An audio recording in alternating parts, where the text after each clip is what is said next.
할렐루야. 우리 함께 고백하시겠습니다. 예수는 그리스도십니다. 또 고백하시겠습니다. 내가 있는 자리에 성령이 임하시는 자리가 되게 하겠습니다. 아멘. 이번 한 주간 성령이 임하시면 나타나는 놀라운 일들, 저 우리 모든 성도님들의 삶 속에 있기를 원합니다. 성령이 임하시는 사람, 또 성령이 임하시는 시간, 성령이 임하시는 자리에 축복을 누리기를 원합니다. 오늘 나눌 말씀의 제목은 성령이 임하시는 자리입니다. 성령이 임하시는 자리. 구약에 보면 하나님께서 임하실 자리를 직접 정하셨습니다. 하나님이 거룩하시기 때문에 이방 신들처럼 그런 신전, 화려하고 웅장한 곳이 필요가 없으셨죠. 그래서 다윗 왕이 소원을 품고 그의 아들 솔로몬이 성전을 짓기 전까지는 하나님은 언약궤가 있는 그 회막, 천막이죠. 그곳에 임하셔서 하나님의 백성들을 만나 주셨습니다. 하지만 이스라엘이 북이스라엘과 남유다로 쪼개졌을 때 북이스라엘 왕 느밧의 아들 여로보암이 하나님의 뜻을 무시하고 임의로 예배의 자리를 바꿨습니다. 예루살렘이 아니라 그 백성들이 남유다로 제사 드리러 갔다가 돌아오지 않을까봐 베델과 단에 금송아지를 세워서 자기의 방식대로 예배를 드리게 했습니다. 그 결과 북이스라엘은 계속 그 길을 가다가 아수르의 멸망을 당했습니다. 남유다는 하나님의 은혜가 임해서 다윗의 혈통이 쭉 이어지는 나라였는데도 북이스라엘이 멸망하는 그 모습을 보고도 회개하지 않고 똑같이 우상숭배와 불순종을 반복하는 길을 갔습니다. 결국에는 그들도 바벨론에게 멸망당하는 그런 결과가 나타났죠. 그러나 그런 멸망의 자리, 그리고 절망의 역사 속에서도 하나님은 성령을 통하여서 하나님의 역사를 이루셨습니다. 남유다가 바벨론에 멸망당할 때 하나님의 성령이 임했던 예레미야를 통하여서 계속해서 말씀하셨고요. 하나님은 역사하셨습니다. 오늘 아침에 이렇게 교회에 나오는데 날이 굉장히 쌀쌀하더라고요. 분명히 어제 그저께만 해도 너무 더워가지고 아기가 땀띠 나는 거를 막 걱정하고 이랬는데 오늘 새벽에는 쌀쌀한 거를 보면서 정말 이 날씨 하나 예측할 수가 없구나. 지금 전 세계적으로 기후가 예측할 수가 없이 돼서 우리가 흔히 그냥 수입해서 먹던 커피 값이 막 급등하고요. 우리가 그냥 싸게 달달하게 먹던 초콜릿도 급등한다고 합니다. 그렇게 날씨도 예측할 수가 없어져요. 이 날씨가 사업에 영향을 미치고 또 우리의 마음, 사람의 마음이 얼마나 변덕스럽습니까? 어제까지만 해도 친구 같았고 사업 파트너 같았고 정말 동료 같았는데 오늘, 내일 사람의 마음, 감정이 뒤집어져 가지고 정말 예측할 수 없는 일들이 일어납니다. 이러한 때에 그 어느 때보다도 이 마지막 때에 성령께서 우리의 마음을 주장해 주시고 성령께서 우리 인생을 인도해 주시지 않는다면, 성령께서 정말 우리가 있어야 할 자리에 우리가 있게 해주시지 않는다면 우리 인생은 멸망길을 갈 수밖에 없을 것입니다. 오늘 아침에 하나님의 말씀 보시면서 성령께서 임하시는 그 자리에 우리가 있기를 기도하게 되기를 원합니다. 첫째입니다. 성령이 임하시는 자리는 어디겠습니까? 성령은 거룩한 영이시죠. 하나님의 영이십니다. 그렇기 때문에 거룩하게 구별된 자리에 역사하십니다. 하나님께서 임하시는 자리는 거룩하게 구별된 자리인데요. 그 자리는 어떤 자리냐? 하나님의 말씀이 선포되고 하나님의 진리가 드러나고 하나님의 언약이 맺어지는 자리입니다. 하나님의 말씀이 선포되는 자리. 예레미야는 어떤 사람이었냐? 1장 9절에 보면 여호와께서 그의 손을 내밀어 내 입에 대시며 이르시되 내가 오늘 네 입에 내 말을 두어놓으라. 예레미야서는 계속 반복되는 말씀이 있습니다. 여호와의 말씀이 임하여 여호와께서 말씀하시되 하나님의 말씀이 예레미야에게 임하였고요. 하나님의 말씀을 예레미야는 선포하는 역할을 하였습니다.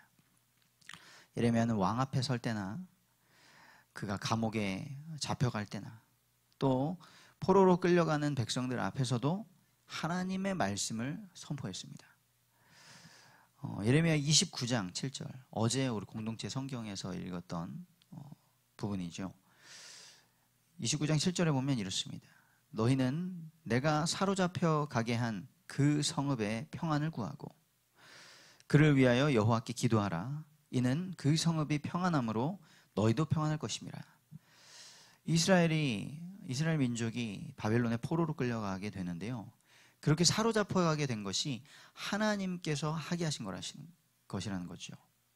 그래서 그 사로잡혀 가는 곳에 평안을 구하라. 그곳이 평안하면 너희도 평안하다라는 말씀을 하시는 것입니다. 우리가 포로로 끌려가는 그 자리에서도 성령께서 함께 하시고 역사하시면 평안할 수 있는 것이죠. 그러나 하나님의 나라 이스라엘 땅에서도 하나님의 성령이 역사하시지 않고 하나님의 영이 떠나면 그것은 저주받은 땅이 되는 것입니다. 하지만 문제는 하나님의 백성들이 하나님의 말씀을 듣지 않는다는 것입니다. 29장 19절에서는 이렇게 말씀하십니다. 여호와의 말씀이니라 너희가 내 말을 듣지 않았기 때문이니라. 내가 내 종 선지자들을 너희에게 꾸준히 보냈으나 너희는 그들의 말을 듣지 않았느니라. 우리의 삶에, 우리 인생에 하나님께서 얼마나 많은 하나님의 말씀을 전할 자들, 우리를 위하여 기도하는 자들을 보내주시는지 모르겠습니다. 그렇지만 우리가 죄로 인하여서 우리가 죄인된 이유로 하나님의 말씀을 듣지 않는 것이 습관입니다. 그래서 먼저 성령께서 임하시는, 성령께서 역사하시는 자리, 그곳은 바로 하나님의 말씀이 선포되는 자리입니다. 그리고 성령이 임하시는 자리는요, 거짓이 아니라 진리가 드러나는 자리입니다. 성경은 말씀하십니다. 성령은 진리의 영이다. 그런데 구약에도 그렇고요. 예수님이 이 예언하셨던 마지막 때에도 거짓 선지자, 거짓 그리스도들이 계속해서 일어날 것이라고 말씀하셨습니다. 예레미야 시대에도 하나님께서 너희 중에 있는 선지자들과 점쟁이에게 미혹되지 말라. 선지자들에게도 미혹되지 말라고 하셨습니다. 거짓 선지자들이죠. 너희가 꾼 꿈도 고집 듣고 믿지 말라. 구약시대엔 꿈이 굉장히 중요했죠. 그런데 그것도 믿지 말라 하셨습니다. 내가 그들을 보내지 아니하였어도 그들이 내 이름으로 거짓을 예언함이니라. 선지자라고 하면서 하나님께서 이렇게 말씀하셨다, 이렇게 될 것이다 예언을 하는데 그것이 거짓이라는 것입니다. 하나님께서 보내시지도 않았는데 내가 하나님께 보냄을 받았다라고 얘기한다는 거죠. 지금 이 시대에도 이단 사이비가 얼마나 많은지 보면은 성경이 너무나 맞다는 것을 알 수 있습니다. 많은 사람들이 이 거짓말에 속았고요.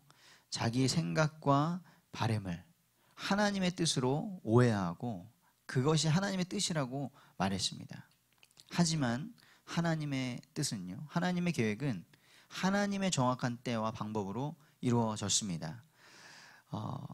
거짓 선지자들이 우리는 괜찮을 거야, 우리는 평안할 거야, 바벨론에 가지 않아도 돼, 싸워야 돼 라고 했을 때에 예레미야는 그곳에 포로로 끌려가라, 조용히 가서 그곳에서 있어라 라고 하셨거든요. 29장 10절에는 바벨론에서 70년이 차면 내가 너희를 돌보고 나의 선한 말을 너희에게 성취하여 너희를 이곳으로 돌아오게 하리라 하셨습니다.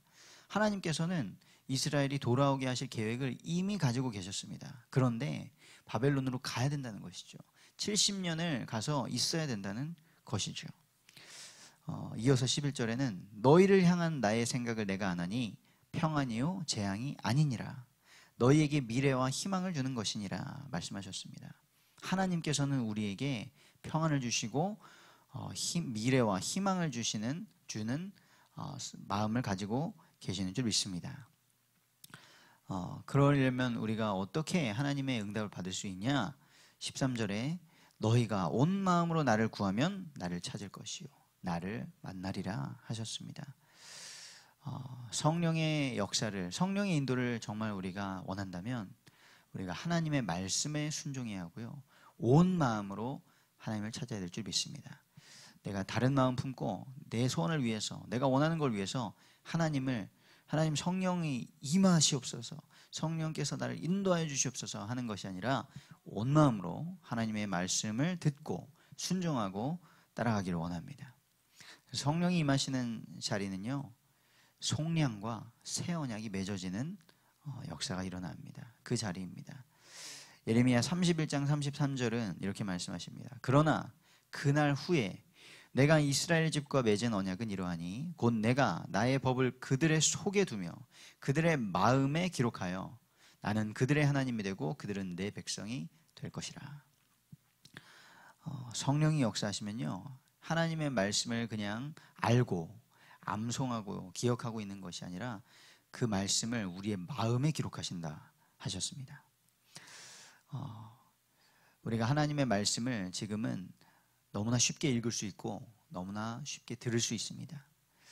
그러나 정말 성령께서 우리의 마음에 역사하시는 자리가 되면요, 하나님의 말씀이 우리의 마음에 새겨질 것입니다. 우리의 입술에서 그 말씀이 떠나지 않게 될 것입니다. 사랑하는 성도 여러분, 오늘 하루 시작하시면서 우리의 마음이, 우리가 있는 자리가 성령이 역사하는 자리가 되시기를 간절히 소망하기를 원합니다. 두 번째입니다. 그렇다면 성령이 임하지 않는 자리에는 어떤 일이 일어날까요? 예레미야 29장 후반부에는 거짓 선지자 스마야가 나옵니다. 거짓 선지자는 무엇을 했고 어떤 일을 당했는지 한번 보시겠습니다. 거짓 선지자 스마야는 하나님의 이름을 빌려가지고 거짓을 말했습니다. 그리고 백성들을 미혹하고 하나님의 진노를 당했는데요, 먼저는 그가 거짓을 말한 것입니다.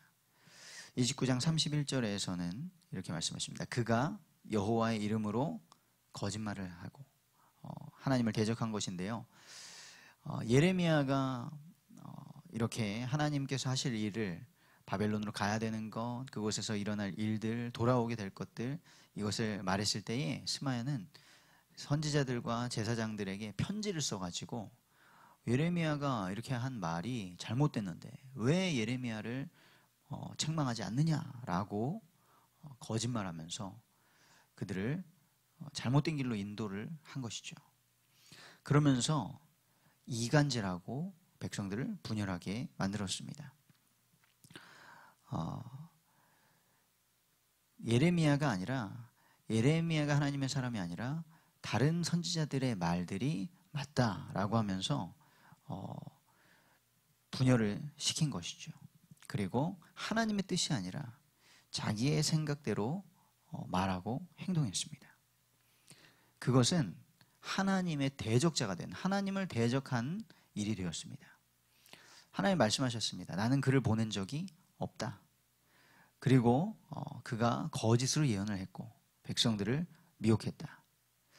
그 결과 어떻게 됐냐면요, 그가 여호와께 패역한 말을 하였고 그가 이 백성에게 믿게 하려고 거짓을 가르쳤으므로 내가 그와 그의 자손이 아무도 이 백성 가운데 살지 못하게 할 것이며 그가 내 백성에게 베푸는 복을 보지 못하리라 하였습니다. 결국엔 스마야 자신과 그의 자식들이 다 멸망을 당하게 된 것이죠. 결론입니다. 성령이 역사하시는 임하시는 자리와 그렇지 않은 자리, 이것은 생명과 죽음의 차이가 나타납니다. 하나님께서는 오늘도 하나님의 성령으로 임하실 자리를 찾고 계시는 줄 믿습니다. 그 자리는 화려한 성전이 아니라 하나님의 진리의 말씀을 사모하고 붙들고 성령을 갈망하는 심령의 자리입니다. 지금 우리나라 대한민국이 곳곳에서 하나님을 예배하고 진리의 말씀을 전파하고요, 기도하면서 대표적인 복을 받았습니다. 이 땅덩어리에 비해서 이렇게 큰 교회가 많은 나라가 없습니다. 하지만 지금은 교회의 크기가 문제가 아니죠. 모든 교회가 거짓으로 평안을 주는 가짜 복음을 버리고 진리로 무장해야 할 때입니다. 죄악을 씻어내야 합니다. 성령으로 충만해져야 합니다.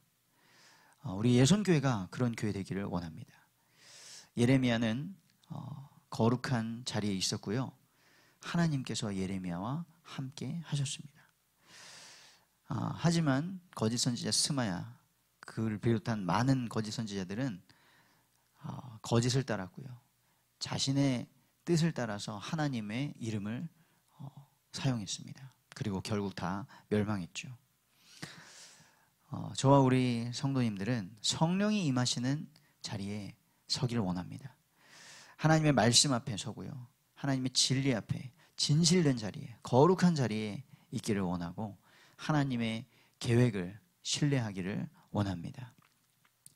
오늘 29장 14절의 말씀처럼 하나님께서 우리를 만나 주실 것입니다. 하나님께서 우리를 돌아오게 하실 것입니다. 우리의 자녀들, 우리의 모든 사랑하는 자들을 돌아오게 하실 것입니다. 이 약속은 오늘도 하나님의 말씀을, 약속의 말씀을 붙잡고 성령이 임하시는 자리에 있는 우리 모두에게 유효한 말씀입니다. 성령이 임하시는 그 거룩한 자리에 우리 모든 성도님들 함께 서는 오늘 되기를 주님의 이름으로 축복합니다.